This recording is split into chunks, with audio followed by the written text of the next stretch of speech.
வந்திருக்கிற பத்திரிகை, தொலைக்காட்சி, இணையதள நண்பர்கள், ஃபோட்டோகிராஃபர்ஸ், வீடியோகிராஃபர்ஸ் எல்லாருக்கும் வணக்கம். பராசக்தி டீமுக்கு என்னுடைய வணக்கம். இது தேங்க்ஸ் கிவிங் மீட். இந்த படத்துக்கு பர்டிகுலராக நன்றி சொல்கிறதுக்கு நிறையவே காரணங்கள் இருக்குது. அதில் முதல்ல இப்படி ஒரு 25th ஃபிலிம் அப்படின்னும் போது அந்த ஸ்பெஷல் ஃபிலிம் இப்படி ஒரு ஃபிலிமாக இருக்கணும்ன்ட்டு இந்த படத்தை இப்படி ஏற்படுத்தி கொடுத்த பராசக்தி என்டையர் டீமுக்கும், ஆகாஷ் பாஸ்கரனில் ப்ரொடியூசர் ஆகாஷ் பாஸ்கரன் ஆரம்பிச்சு அண்ட் சுதா மேம்க்கு அண்ட் கூட நடித்தவங்களுக்கு, டெக்னீஷியன்ஸ்க்கு எல்லாருக்கும் ரொம்ப ரொம்ப நன்றி.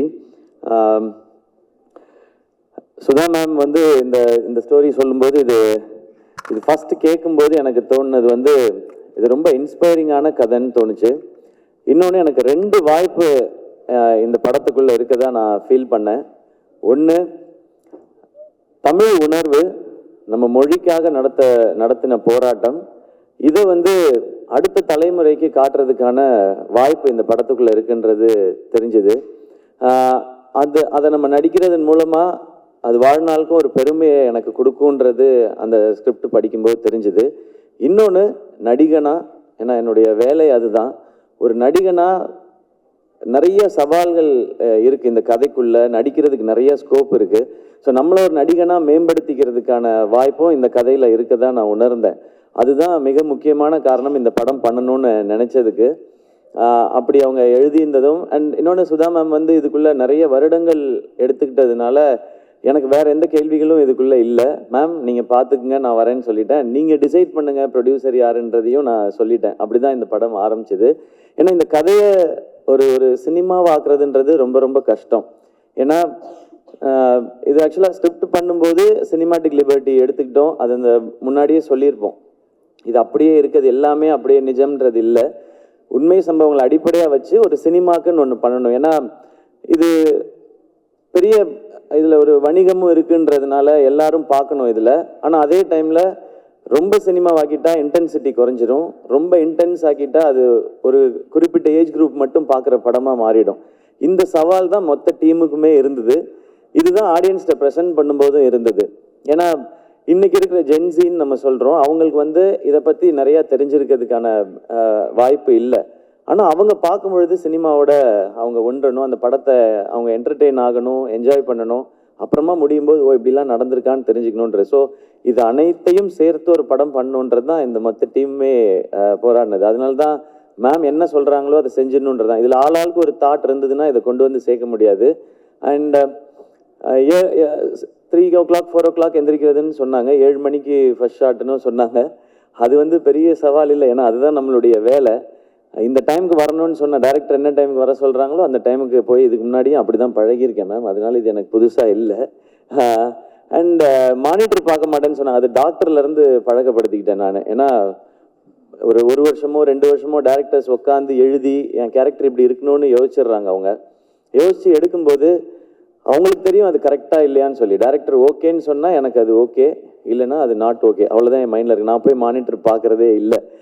நான் டைரக்டர்ஸை நம்பி தான் இப்போ பண்ணிகிட்ருக்கேன். அதுக்கு முன்னாடி நம்ம கதைகள் என்ன டவுட்ஸ் வேணாலும் கேட்டுக்கலாம். ஷூட் போகிறதுக்கு முன்னாடி ஷூட் போயிட்டோன்னா டைரக்டர்கிட்ட சரண்டர் ஆகிடணுன்றது தான் இப்போ நான் பழகிக்கிட்டது. அது என்னை இன்னும் ஒரு நல்ல ஆக்டராக மாற்றிட்டு இருக்கு. ஸோ இனிமேல் அதை கண்டினியூ பண்ணணும்னு நினைக்கிறேன். அண்ட் அடுத்து மிக முக்கியமாக இந்த தேங்க்ஸ் சொல்ல வேண்டியது பத்திரிகை ஊடகத்தில் இருக்கிற நண்பர்களுக்கு. இது என்னுடைய 25வது படம்.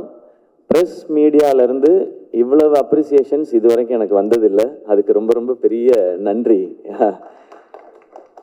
ஏன் நீங்கள் சொல்கிறது ரொம்ப முக்கியம்னு சொல்லிடுறேன். நீங்கள் அன்றாடம் செய்திகளை சேகரிக்கிறதும் மக்கள்கிட்ட கொண்டு போய் சேர்க்குறதுன்றத உங்களுடைய முழு நேர பணியாக வச்சுருக்கிறீங்க. ஸோ இதுக்குள்ளே இருக்கிற சரி தவறு நல்லது கெட்டது அனைத்தும் உங்களுக்கு தெரியும். அப்போ இதுக்குள்ளே இருக்கிற சவால்கள் இன்னும் அதிகமாகவே உங்களுக்கு தெரியும். அதில் இப்படி ஒரு பர்ஃபார்மன்ஸ்க்கான ஒரு அப்ரிசியேஷன் உங்கள்கிட்ட இருந்து வரும்பொழுது அது ரொம்ப ரொம்ப ஸ்பெஷலாக இருக்குது. உங்களுடைய அனுபவம் ஒட்டுமொத்தத்தையும் சேர்த்து நீங்கள் என்னை அப்ரிஷியேட் பண்ணும்போது அது நீங்கள் கொடுக்குற ஒரு விருதாக நான் நினைக்கிறேன். ஸோ மீண்டும் ஒரு முறை பத்திரிகை ஊடகத்துறையில் இருக்கிற நண்பர்கள், என்னுடைய அண்ணன்கள், அக்காக்கள், தங்கச்சிகள், தம்பிகள் அனைவருக்கும் என்னுடைய நன்றி. ஏன்னா டெய்லி எனக்கு phone calls, voice notes, messages வந்துகிட்டே இருக்குது. என்னை அப்ரிஷியேட் பண்ணுறது மட்டும் இல்லாமல் அவங்களுடைய பேஜஸில் இந்த படத்தை பற்றின அவங்களுடைய கருத்துக்களையும் பதிவு பண்ணிக்கிட்டே இருக்கிறாங்க. அதுக்கு ரொம்ப ரொம்ப பெரிய நன்றி. அது பெரிய சப்போர்ட் இந்த படத்துக்கு. அடுத்து மிக முக்கியமான நன்றி மக்களுக்கு. ஏன்னா நான் சொன்னேன் இல்லையா, இது எந்த ஏஜ் குரூப்புக்கான படம்ன்றதை ஃபிக்ஸ் பண்ணி பண்ண முடியாது, எல்லாருக்கும் போய் சேரணும். அப்போ இன்னைக்கு ஜென்சியில இருந்து ஆரம்பித்து எல்லாருக்கும் எப்படி போய் சேரப்போகுது அப்படின்றத பார்க்கும்பொழுது, இப்போ நான் நிறையா எனக்கு வீடியோஸ் அனுப்புகிறாங்க. ஒரு குட்டி பையன் ஒருத்தர் வந்து தமிழ் வாழ்க சொல்லி தீ பரவட்டம்னு சொல்லி இந்த படத்தை போய் பாருங்கன்னு ஒரு குட்டி பையன் சொல்லியிருந்தாரு. அதே மாதிரி இந்த போராட்டத்தில் கலந்துக்கிட்டு இருந்த ஒரு பெரியவர் ஒருத்தர், அவர் வந்து வீடியோவில் சொல்லியிருந்தார், நாங்கள் இதுக்குள்ளே இருந்தோன்னு எமோஷ்னல் ஆகி. ஸோ இந்த படம் எப்படி எல்லாரையும் போய் சேரணும்னு நினச்சோமோ அந்த மாதிரி போய் சேர்ந்துருக்கு நான் நம்புகிறேன். ஸோ மக்கள் அனைவருக்கும் இந்த படத்தினுடைய இதனுடைய அடிப்படை என்ன, எதுக்காக இது எடுக்கப்படுதுன்னு எங்களுடைய இன்டென்ஷனை உணர்ந்து இந்த படத்தை தியேட்டரில் பார்த்து சப்போர்ட் பண்ணுற எல்லாருக்கும் ரொம்ப ரொம்ப பெரிய நன்றி. ஏன்னா இந்த படம் முதல்ல எல்லாருக்கும் போய் சேர்றது தான் முதல் வெற்றின்னு நினைக்கிறேன்.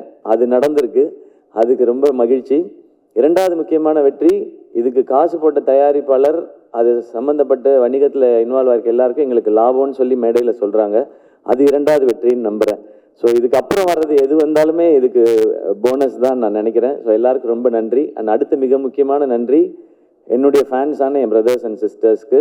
என்னுடைய 25வது படம், அதில் நீங்கள் ரொம்ப ஸ்பெஷல், என்னை விட ரொம்ப எக்ஸைட்டடாக ரொம்ப ஸ்பெஷலாக இதை செலிப்ரேட் பண்ணது நீங்கள் எல்லாரும் தான். அண்ட் என் கூடவே நிற்கிறவங்க எல்லாருக்கும் என்னுடைய மனமார்ந்த நன்றிகள். இந்த படத்தோட டிஸ்ட்ரிபியூட்டர்ஸ், எக்ஸிபிட்டர்ஸ் எல்லாருக்கும் என்னுடைய நன்றி, வாழ்த்துக்கள். அடுத்து பொங்கல் ஹாலிடேஸ் வருது. ஸோ இன்னும் நிறைய மக்கள் இதை போய் தேட்டரில் பார்க்க போகிறாங்கன்ற அந்த எக்ஸைட்மெண்ட்டோடு இருக்கேன். இதுக்குள்ளேருந்து இதெல்லாம் இப்படி இருந்திருக்கலாம்னு வர்ற நல்ல பாசிட்டிவ் ஃபீட்பேக்ஸ் எல்லாத்தையுமே நாங்கள் ஒரு பக்கம் கலெக்ட் பண்ணிட்டு தான் இருக்கிறோம். இதெல்லாம் இன்னும் சிறப்பாக இருக்குன்னு சொல்கிறது எல்லாத்தையும் மைண்டில் வச்சுக்கிறோம். இதெல்லாம் அடுத்தடுத்து பண்ணுற படங்களுக்கும் அடுத்து இந்த கரியருக்கும் ஜேர்னிக்கும் அது ஹெல்ப் பண்ணும் நான் நம்புகிறேன். மீண்டும் ஒரு முறை இந்த பராசக்தியை ரொம்ப ஸ்பெஷலாக மாற்றின அத்தனை பேருக்கும் என்னுடைய மனமார்ந்த நன்றிகள். Love you all. தேங்க்யூ எல்லாருக்கும் ரொம்ப ரொம்ப நன்றி, ரொம்ப நன்றி. அப்படி நான் தேங்க்ஸ் கிவிங் மீட்ன்றதுனால முக்கியமான நம்ம இண்டஸ்ட்ரியிலேருந்து, சினிமா இண்டஸ்ட்ரியிலேருந்து வாழ்த்து சொன்னவங்களுக்கு நான் நன்றி சொல்ல மறந்துட்டேன். நிறைய பேர் நம்மளோட இண்டஸ்ட்ரியிலேருந்து எல்லாருமே விஷயம் சொல்லிகிட்டே இருக்காங்க. இப்போ மார்னிங் ராதிகா மேம் வந்து சொன்னது எனக்கு ரொம்ப ஸ்பெஷலாக இருந்தது. படம் சூப்பர் அப்படின்னு சொல்லிட்டு அவங்க ஒரு லைன் சொன்னாங்க, every film you are improving, நீங்கள் இன்னும் ஒரு டெரிஃபிக் ஆக்டரை நோக்கி போயிட்டுருக்கீங்க. நாங்கள் thank you so much ma'am. And இந்த படம் ரிலீஸ்க்கு முதல் நாள் பார்த்துட்டு பத்மஸ்ரீ உலகநாயகன் கமலஹாசன் சார் வந்து படத்தை அப்ரிஷியேட் பண்ணாங்க. அப்போ படம் முடிஞ்ச உடனே கூட்டிகிட்டு போய் டீம்கிட்ட எல்லாத்தையும் சொல்லிடுங்க, இது ஒரு பயங்கரமாக இருந்துச்சு, பிரமாதமாக பண்ணிட்டீங்கன்னு. நாங்கள் கமல் சார்கிட்டேருந்து அதை வாங்குறது ரொம்ப ரொம்ப கஷ்டம். அவங்க இன்னும் ஒரு 5 நிமிஷம் எக்ஸ்பிளைன் பண்ணி பேசினாங்க.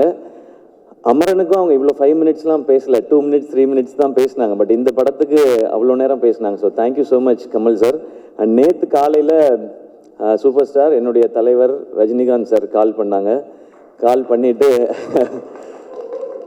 சிவகார்த்திகேயன், ஐயோ சார் எனக்கு சார் வாய்ஸ் வந்துடுது, இப்போ அப்படி சொல்லக்கூடாது நம்ம. Very bold movie, super second ஹாஃப்னு சொல்லிட்டு ரொம்ப போல்ட் மூவி, ஃபென்டாஸ்டிக்காக பெர்ஃபார்ம் பண்ணியிருக்கீங்கன்னு சொன்னாங்க. இந்த மாதிரி இண்டஸ்ட்ரியிலேருந்து நிறைய ஃபோன் கால்ஸ், விஷஸ் வந்துகிட்டே இருக்கு. அவங்க எல்லாருக்கும் ரொம்ப ரொம்ப பெரிய நன்றி.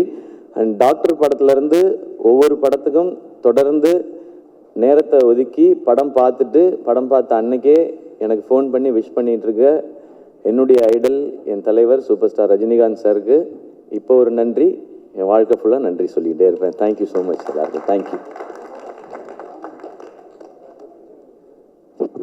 Yes, it's time for a photo opportunity. So team சேர்ந்து ஒரே ஒரு photo மட்டும்.